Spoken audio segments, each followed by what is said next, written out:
요한계시록 2장 1절로 7절 말씀. 2장 1절로 7절 말씀, 우리 한 절씩 교독하고 7절은 한 목소리로 읽겠습니다. 1절. 에베소 교회의 사자에게 편지하기를, 오른손에 7뼈를 붙잡고 7 금촛대 사이에 다니시는 이가 가라사대, 내가 내 행위와 수고와 내 인내를 알고 또 악한 자들을 용납지 아니한 것과 자칭 사도로 하되 아닌 자들을 시험하여 그 거짓된 것을 네가 드러낸 것과 또 내가 참고 내 이름을 위하여 견디고 게으르지 아니한 것을 아노라. 그러나 너를 책망할 것이 있나니 너의 처음 사랑을 버렸느니라. 그러므로 어디서 떨어진 것을 생각하고 회개하여 처음 행위를 가지라. 만일 그리하지 아니하고 회개치 아니하면 내가 내게 임하여 내 촛대를 그 자리에서 옮기리라. 오직 내게 이것이 있으니 내가 니골라 당의 행위를 미워하는도다. 나도 이것을 미워하노라. 다 같이 읽겠습니다. 귀 있는 자는 성령이 교회들에게 하시는 말씀을 들을지어다. 이기는 그에게는 내가 하나님의 나군에 있는 생명나무의 과실을 주워 먹게 하리라. 아멘. 지난 목요일부터 요한계시록 저희들이 그렇게 묵상을 하기 시작했습니다. 여러분, 요한계시록 어떻게 생각하십니까? 요한계시록에 대해서 많은 분들이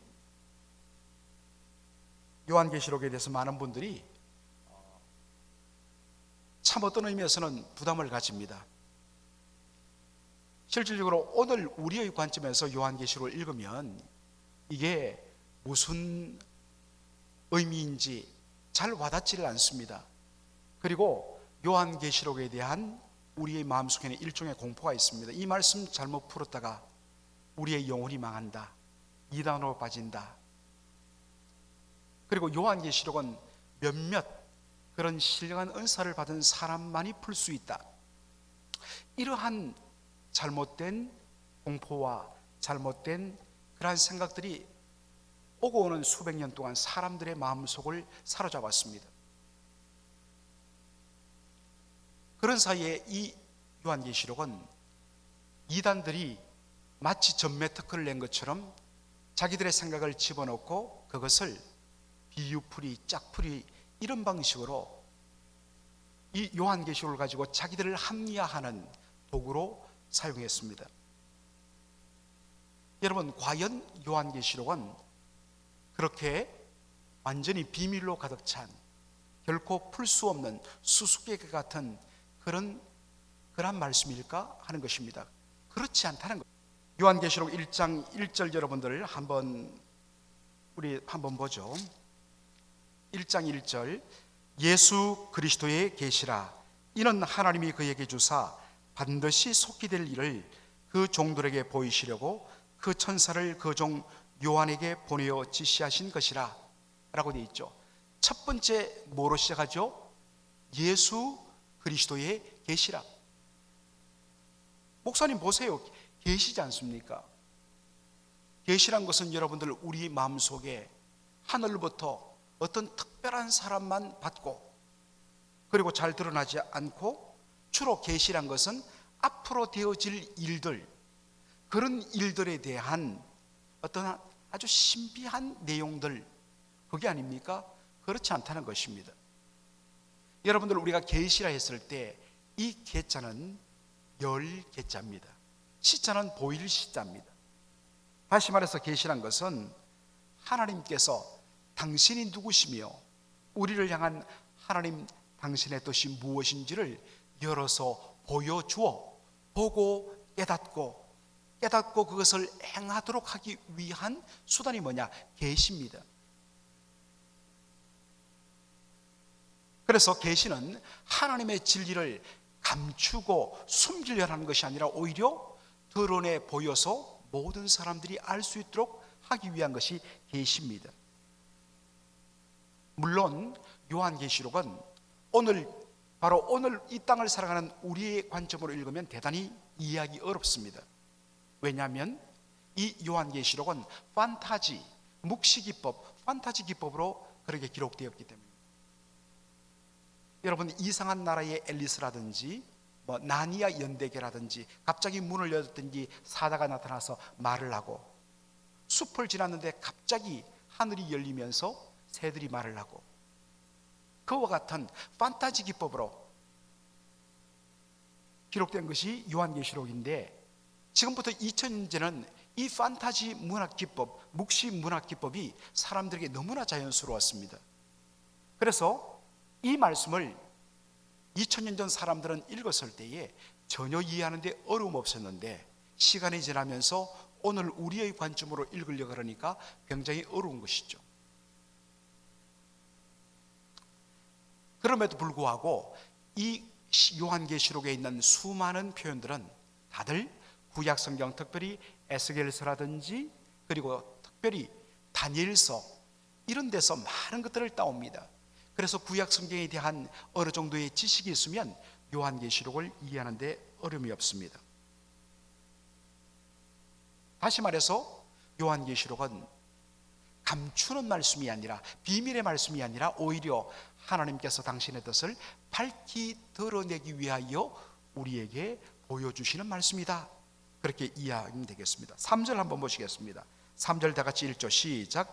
이 예언의 말씀을 읽는 자와 듣는 자들과 그 가운데 기록한 것을 지키는 자들이 복이 있나니 때가 가까움이라. 이 예언의 말씀을 읽는 자, 듣는 자들, 그 가운데 기록한 자들을 지키는 자들이 복이 있다. 이 말씀은 하나님의 백성으로 하여금 복을 누리게 하기 위한, 이거 잘못 풀면 저주받는다, 그게 아닙니다. 읽는 자, 듣는 자들, 그 가운데 기록한 것을 지키는 자들이 복이 있도록 하시는, 축복을 주시는 말씀이라는 것입니다. 그리고 여러분들 요한계시록 1장 11절 한번 보시기 바랍니다. 11절 보시면 한번 다 같이 읽죠. 가로되 너 보는 것을 책에 써서 에베소, 스무나, 도가모, 두아디라, 사데, 빌라델비아, 라오디게아 7교회에 보내라 하시기로. 여러분, 그리고 이 요한계시록은 특정한 어떠한 신비한 계시를 담당하는 비밀스러운 사람에게 준 것이 아니라 공개 서신이라는 것입니다. 소아시아에 있는 7교회에게 주는, 쓰는 편지 형식으로 되어 있는 것이 요한계시록입니다. 자, 여러분들 여기에 7교회가 나오는데 오늘 첫 번째 에베소 교회를 좀 다루겠습니다만, 어디냐 하면 바로 여러분들 터키, 소아시아, 터키의 제일 동쪽, 동남쪽에 위치한 그러한 큰 지방 이름이 아시아입니다. 여기서 오늘 아시아 대륙의 이름이 나왔습니다. 이 아시아 주에 여러 도시들이 있는데 거기에 세워진 7교회, 이렇게 어떤 면에서는 동그라미, 시계 방향으로 돌아가면서 도시들이 형성되어 있는데, 에베소, 위에 서머나, 사데, 도아디라, 도가모, 그리고 한 바퀴 돌면서 빌라델비아, 라오디게아, 이렇게 7개 현존하는 도시의 교회들에게 주신 말씀이 뭐냐? 요한계시록이란 것입니다. 그러나 여러분, 제가 어제 이제 새벽 기도 때도 말씀을 드렸습니다만, 7이란 숫자를 왜, 그럼 5개 교회도 되고 10개 교회도 되는데 왜 7교회에게 편지를 줬느냐? 바로 7이 가지는 상징적인 의미 때문에 그렇습니다. 7이란 수는 완전수를 가리키는 것이죠. 그러므로 이 7교회에 주신 이 편지는 단순히 7교회만을 위하여 기록된 것이 아니라 모든 구원받은 하나님의 교회 성도들을 오고 오는 세대에게 함께 주시는 말씀이란 것입니다. 이 말씀을 나에게 주시는 하나님의 사랑의 편지, 러버 레터라고 받아들이고, 이 말씀을 읽고 이 말씀을 듣고 그 가운데 기록한 것을 지켜 행할 때에 하나님이 복을 주시겠다고 말씀하시는 것입니다. 자, 그런 의미에서 이 요한계시록, 인도자의 바른 지도를 따르면 이 말씀이 닫히는 말씀이 아니라 비밀스러운 말씀이 아니라 열리는 생명의 말씀이 될 줄을 믿습니다. 언젠가 제가 한번 요한계시록을 가까운 시일에 자세하게 한번 강의하는 그런 기회를 갖도록 하겠습니다. 자, 요한계시록 2장 1절로 7절은 이 7개 소아시아의 도시 중에 첫 번째 위치한 에베소 교회에 주신 말씀인 것입니다. 자, 에베소 교회에 대해 무슨 말씀을 주시냐? 2절로 3절을 우리 한번 다 같이 읽도록 하겠습니다. 시작. 내가 내 행위와 수고와 내 인내를 알고 또 악한 자들을 용납지 아니한 것과 자칭 사도라 하되 아닌 자들을 시험하여 그 거짓된 것을 네가 드러낸 것과 또 내가 참고 네 이름을 위하여 견디고 게으르지 아니한 것을 아노라 라고 되어 있죠. 여러분, 신약 성경에 나오는 모든 서신들의 특징이 뭐냐? 교회 안에 여러 가지 문제들을 다루어요. 그 문제를 다룰 때에는 엄중한 책망이 있기도 합니다. 그런데 모든 서신을 보면 항상 시작이 뭐냐? 칭찬과 격려로 시작한다는 것입니다. 오늘도 예수님께서는 에베소 교회에 대하여서 말씀을 주시면서 제일 먼저 무슨 말로 시작하느냐? 그들이 잘한 것들, 그들에게 칭찬받을 만한 것들, 격려받을 만한 것들을 먼저 드러내어서 칭찬과 격려를 아끼지 않는다는 것입니다. 여러분, 참 이것을 우리가 배울 필요가 있습니다. 우리는 많은 경우 어떤 그 문제점에 딱 포커스가 되어서 상대방에 대해서 문제점을 지적하고 책망하는 것으로 우리의 이 대화가 시작되고 진행되고 끝마칩니다. 결코 성경적 방법 아닙니다. 부족함이 있고 문제가 있더라도 먼저 격려하고 칭찬하고 그렇게 세워주는 가운데서 아쉬운 한두 가지를 함께 나눕니다. 참 이것이 성경적인 성도들의 그러한 대화 방법이죠. 예수님께서는 에베소 교회에 대하여서 여러 가지 문제점을 가지고 말씀하시면서도 먼저 칭찬 격려를 하는데 내가 너의 행위와 수고와 너의 인내를 안다라고 이야기하고 있습니다. 그러면서 구체적으로 그들의 행위, 수고, 인내를 이야기하는데 악한 자들을 용납지 않았다라고 이야기하고 있습니다. 이 말은 악한 자를 용납하지 않았다는 것은 말씀에 불순종하며 성도가 올바른 행실을 하지 못하는 그런 죄를 범했을 때에 넘어가지 아니하고 그것에 대해서 디스플린, 권징을 교회가 행했다는 것입니다. 그래서 교회가 그리스도의 순결한 처녀로서 그리스도의 거룩함을, 교회의 거룩함을 항상 유지하려고 애를 썼다. 왜냐하면 교회는 근본적으로 그리스도 예수의 은혜 가운데 거룩한 존재로 여김받지만 동시에 거룩을 추구하도록 부름받은 공동체이기 때문입니다. 내가 거룩하니 너희도 거룩하라. 그래서 우리의 연약함을 우리가 완전히 벗어날 수는 없지만 죄가 있을 때에 그것에 대해서 권징하고 바로잡는 이 권징과 치리가 온전히 이루어졌던 교회였습니다.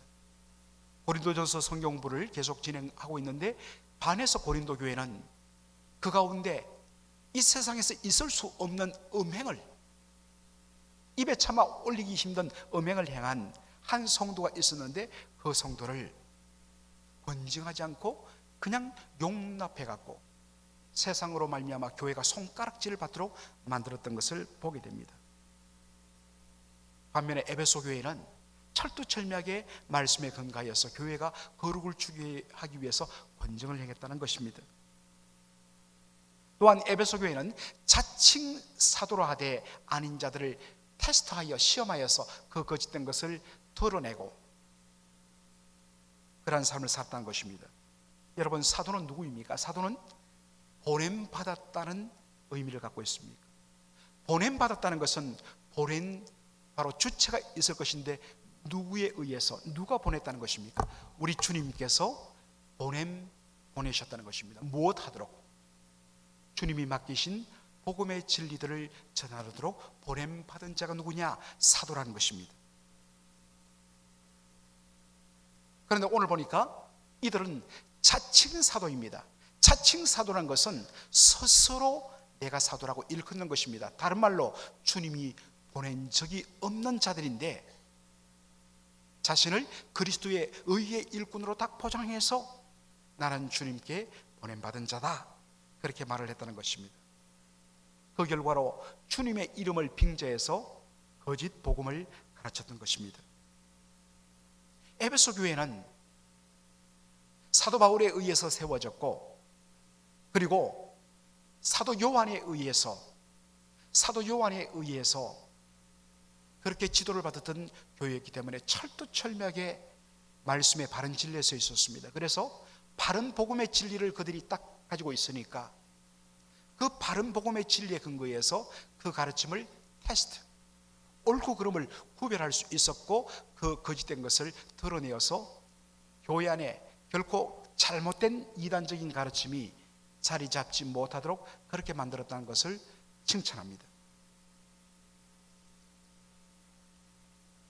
그리고 오늘 6절에 보니까, 여러분 6절 한번 보시기 바랍니다. 네가 니골라당의 행위를 미워하는도다, 나도 이것을 미워하노라 라고 되어 있죠. 이 니골라당, 이 니골라가 뭐냐면 니콜라스입니다. 니콜라스, 영어로 말하면 니골라당.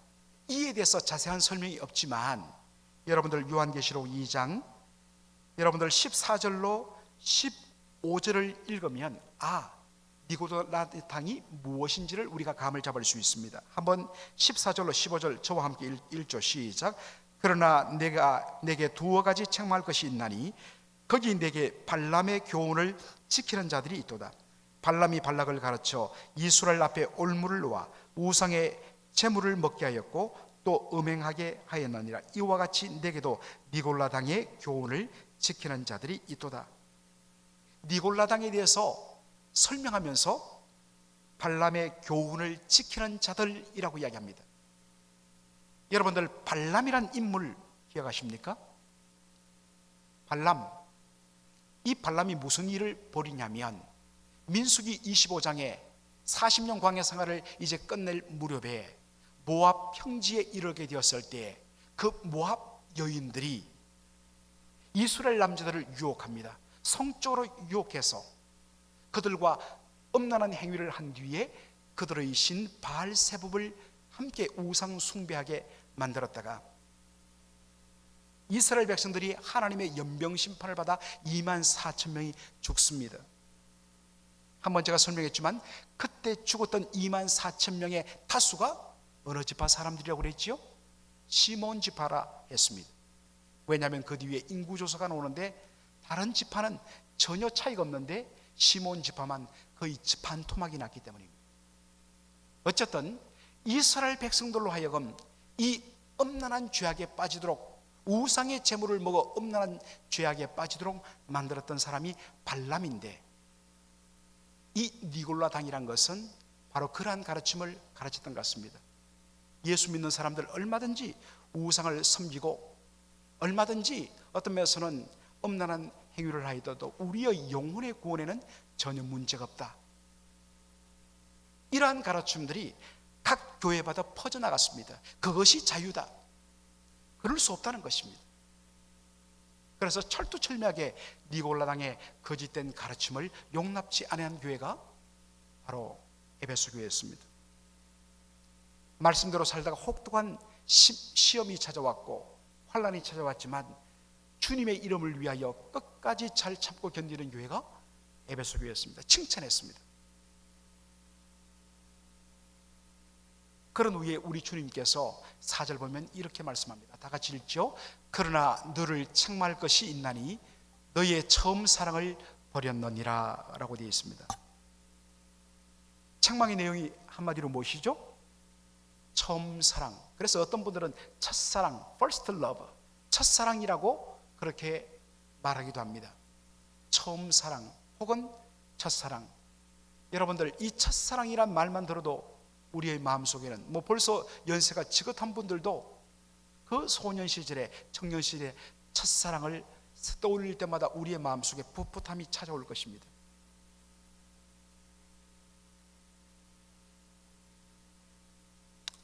처음에는 얼마나 풋풋하고 아름다웠는지, 설렜는지. 그런데 그런 사랑을 나눈 후에 결혼을 해갖고 자식을 낳고 직장 생활, 비즈니스 하면서 10년, 20년 지나다 보니까 어떻습니까? 그저 사랑 때문에 사는 것이 아니라 이제는 정 때문에 산다고, 그냥 그런 대로 그냥 사는 거죠 라고 하는 우리의 모습을 보면서 그 처음 사랑 생각하면 가슴이 아직도 설레고, 왜 이렇게 바뀌었지? 우리가 예수님을 처음 만났을 때 눈물 콧물 쏟으면서 그 크신 놀라운 사랑을 노래한, 여러분, 첫사랑의 기억이 나지 않습니까? 그런데 시간이 지나서 이제 정말 직분도 받고 교회에서 이른바 중직자도 되고 예수 믿은 지 20년, 30년, 40년, 50년 흘러갔는데 그 첫사랑의 감격은 다 사라지고 딱딱하게 굳어버린, 어떤 면에서는 형식과 전통만 남아버린 내 모습. 그랬을 때에 에베소 교회를 향한 처음 사랑을 버렸느니라 바로 나를 두고 한 말이야. 그러면서 주님, 그 주님을 처음 만났을 때 흘렸던 뜨거운 눈물, 뜨거운 사랑 회복하게 하여 주옵소서. 많은 경우 요한계시록 2장 4절에 나오는 너희의 처음 사랑을 버렸느니라, 바로 이 말씀을 이런 의미로 많은 분들이 이해를 하고 또 설교되어집니다. 그 나름대로 의미가 있고 도전이 있다고 생각합니다. 그러나 여러분, 우리 주님께서 에베소 교회를 향하여 책망했을 때 너희의 처음 사랑을 버렸느니라 하는 말씀이 바로 그런 사랑을 말할까요? 내가 주님을 처음 만나고 처음 뜨겁게 사랑했던 그 첫사랑을 가리킬까요? 그렇지 않습니다. 오히려 처음 사랑, 첫사랑은 우리 하나님께서 우리를 어떻게 처음 사랑했는가, 바로 거기에 먼저 초점을 맞추는 사랑인 것입니다. 요한 1서 4장 우리 9절로 10절 한번 읽죠. 시작. 하나님의 사랑이 우리에게 이렇게 나타난 바 되었으니 하나님이 자기의 독생자를 세상에 보내심은 저로 말미암아 우리를 살리려 하심이니라. 사랑은 여기 있으니 우리가 하나님을 사랑한 것이 아니요 오직 하나님이 우리를 사랑하사 우리 죄를 위하여 화목제로 그 아들을 보내셨습니다. 우리가 하나님 처음 사랑한 건 아닙니다. 처음 사랑은 하나님께서 우리를 먼저 사랑하는 것, 여기로부터 시작되는 것이 첫사랑입니다. 하나님의 사랑은 우리가 하나님을 먼저 사랑한 것이 아니요 그분이 우리를 먼저 사랑하사 우리를 위하여, 죄인된 우리를 위하여 사랑하시는 당신의 아들 예수 그리스도를 우리를 위하여 화목제물로 보내셨으므로 시작되는 것이 하나님의 처음 사랑입니다. 따라서 너희가 너희의 처음 사랑을 버렸다는 말은 하나님이 우리를 사랑하는 그 사랑의 방식을 버렸다는 것입니다. 하나님의 처음 사랑은 우리가 하나님을 사랑했기 때문에, 섬겼기 때문에 하나님이 그걸 보고 내가 너희를 사랑하겠다 한 것이 아니었습니다. 처음 사랑이란 것은 우리가 아직 죄인 되었을 때에, 우리가 여전히 원수 되었을 때에, 그럼에도 불구하고 하나님께서 우리를 사랑하사 하나님이 세상을 이처럼 사랑하사 독생자를 주셨으니, 그러므로 그 하나님의 처음 사랑을 받은 우리가 드러내야 할 처음 사랑은 무엇입니까? 요한 1서 4장 11절 말씀 다 같이 읽겠습니다. 사랑하는 자들아, 하나님이 이같이 우리를 사랑하셨은즉 우리도 서로 사랑하는 것이 마땅하도다.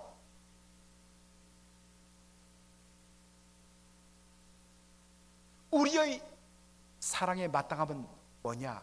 하나님이 먼저 우리를 사랑하신 그 사랑의 기준.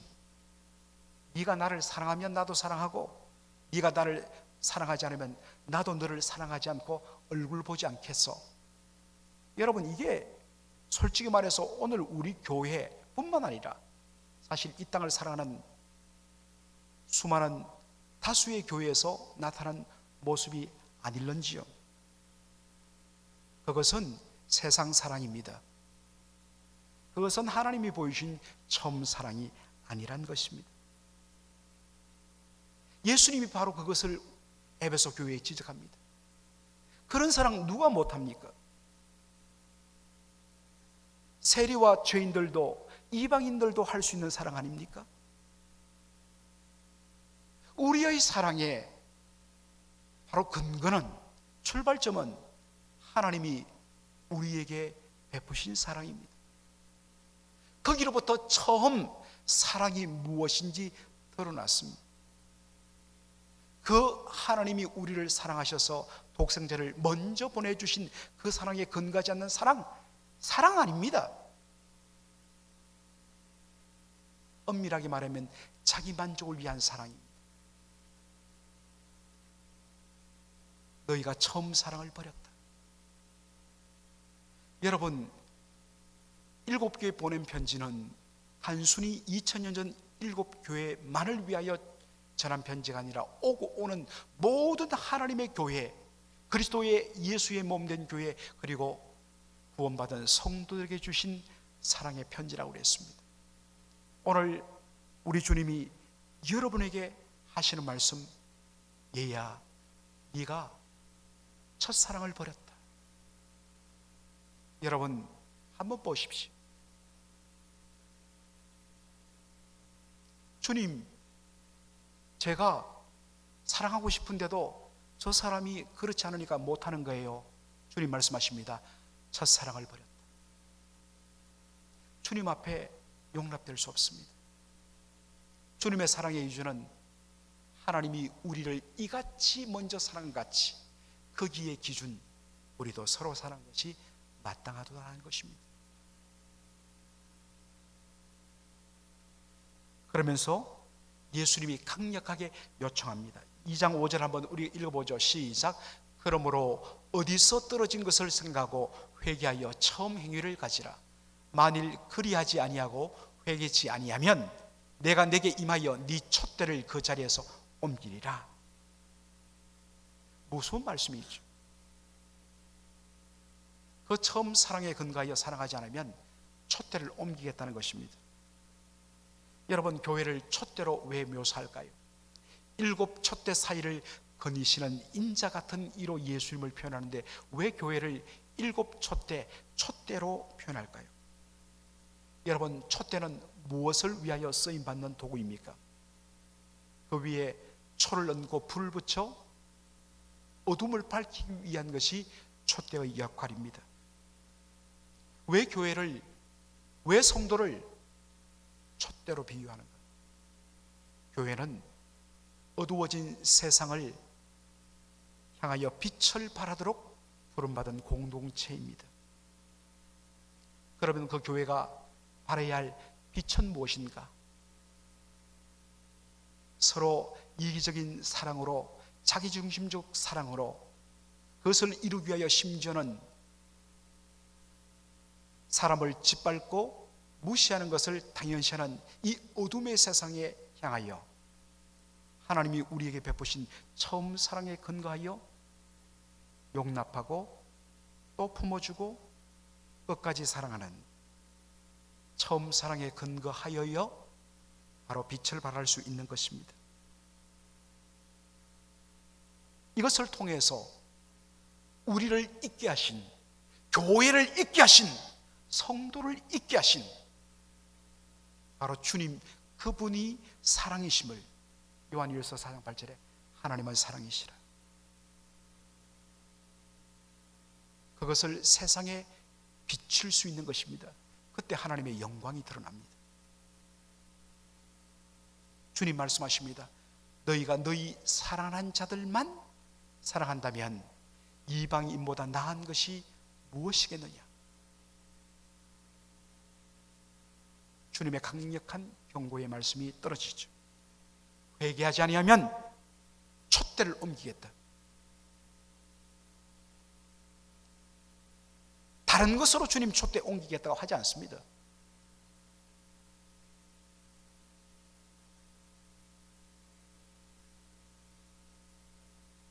많은 경우에 우리가 선교하지 않으면 하나님이 촛대를 옮긴다. 선교 열심히 해야죠. 그러나 그 어디에도 너희들이 선교 열심히 하지 않으면, 구제 열심히 하지 않으면 내가 촛대를 옮기겠다 말씀하지 않습니다. 열심히 선교하고 구제해야 됩니다. 교회의 귀한 사명입니다. 그러나 근본적으로 교회는 하나님이 누구이심을 세상에 비추어내는 촛대인 것입니다. 사랑하지 아니하면 내가 너희 촛대를 옮기겠다고 말씀하십니다. 사랑하는 성도 여러분, 오늘 이 말씀이 우리 교회를 위하여 주시는 우리 예수님의 피 묻은 러브레터입니다. 성도 여러분 한 분 한 분을 향한, 내가 너를 위하여 몸버려 피 흘려 죽었건만 너는 나를 위하여 뭘 하고 있느냐. 우리 성도 한 분 한 분에 던지시는 우리 주님의 피 끓는 절규입니다.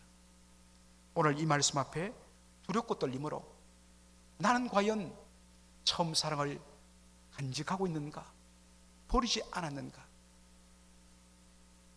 단 한 사람이라도 내가 품을 수 없다면 여러분 처음 사랑 버린 것입니다. 십자가의 사랑을 온전히 고백하지 못한 것입니다.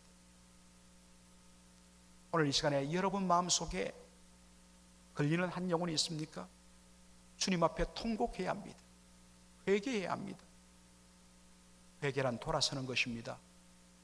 가슴 속에 우는 것으로 회개는 끝나지 않습니다. 돌이켜 용서하고 용납하고 용서를 구하고 서로 함께 사랑하는 것, 그게 진짜 회개입니다. 제대로 회개하십시오. 오늘 이 시간에 그와 같은 은혜가 저희들의 심령 속에 일어나기를 주의 이름으로 축원합니다.